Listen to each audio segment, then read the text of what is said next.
கல்யாணி, நானாவது திருடி ஏமாற்றி மிரட்டி சாப்பிட்டு விடுகிறேன்.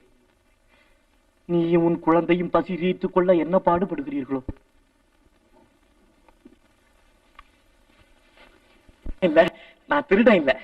நீ ஒன்றும் திருடவில்லையே, நானும் அப்படி நினைக்கவில்லை. எல்லாரையும் போலத்தான் நீ ஒரு பெண் நினைச்சேன்.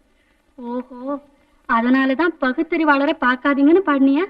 ஆமா, இரக்கமற்ற மனுஷ ஜாதிய பகுத்தறிவாளர்னு சொல்றது தப்புதான். நீ ஆளே புதிரா இருக்கியே, நீ யாரு? நான் என்ன இந்த ஊர் கலெக்டரா? ஒரே வரியில பதில் சொல்ல?